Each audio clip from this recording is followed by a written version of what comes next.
Your Royal Highness, Excellencies, distinguished guests, ladies and gentlemen, the pandemic has taught us that national solutions to global problems do not work.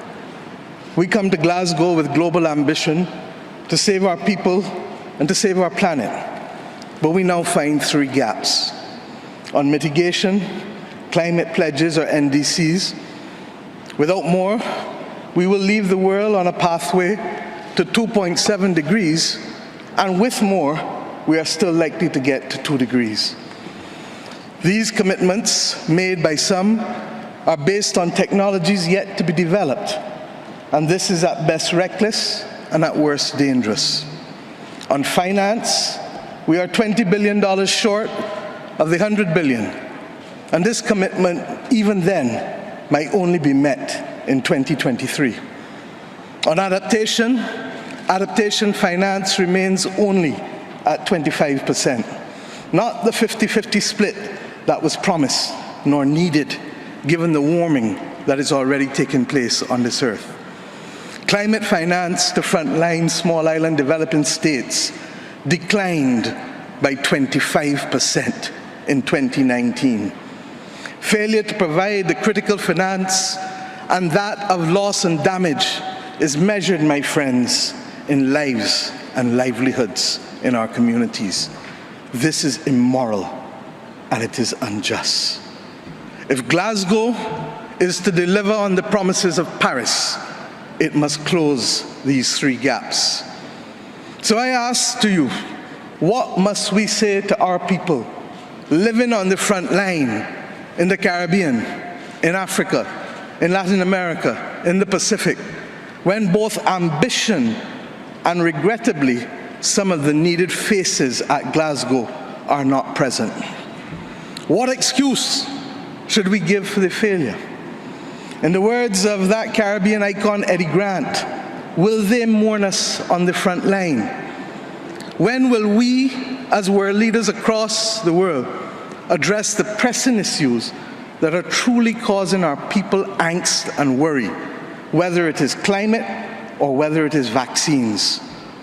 Simply put, when will leaders lead? Our people are watching, and our people are taking note.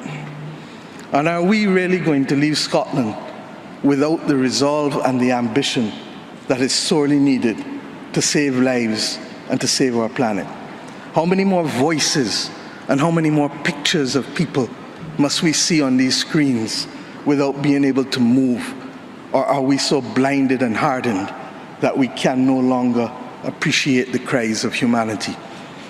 I have been saying to Barbadians for many years that many hands make light work.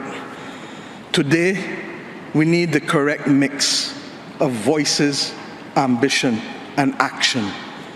Do some leaders in this world believe that they can survive and thrive on their own? Have they not learned from the pandemic? Can there be peace and prosperity if 1/3 of the world literally prospers and the other 2/3 of the world live under siege and face calamitous threats to our well-being? What the world needs now, my friends, is that which is within the ambit of less than 200 persons who are willing and prepared to lead.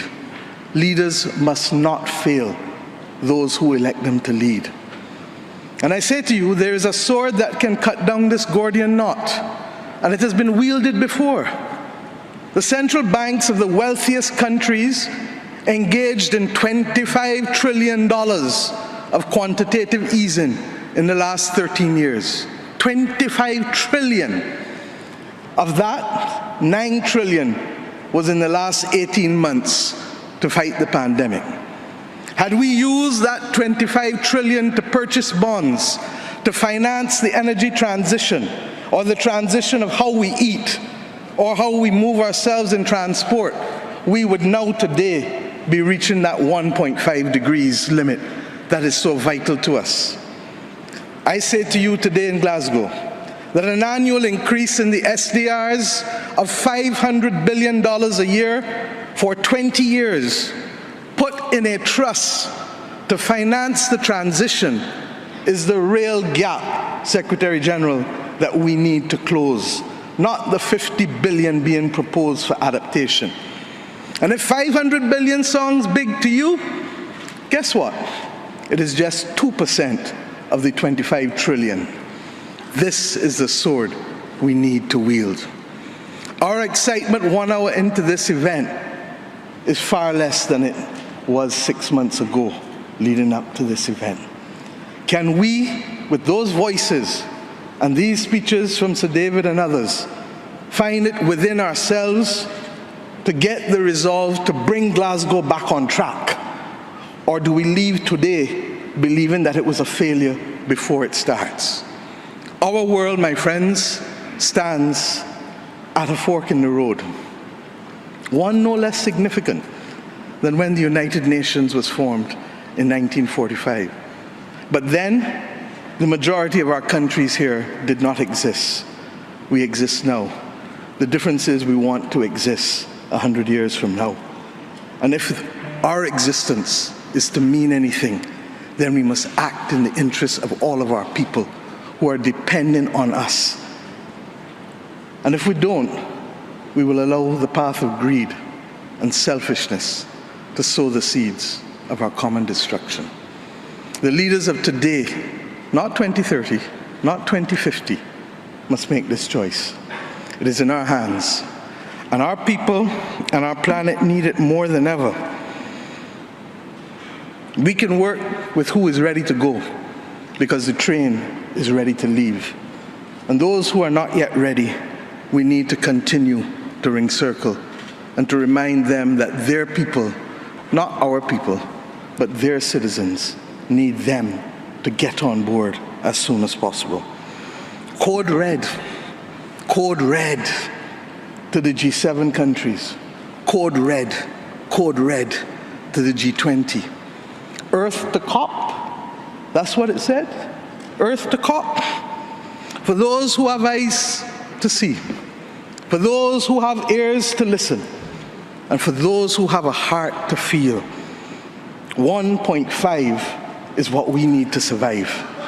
2 degrees, yes, SG, is a death sentence for the people of Antigua and Barbuda, for the people of the Maldives, for the people of Dominica and Fiji, for the people of Kenya and Mozambique, and yes, for the people of Samoa and Barbados.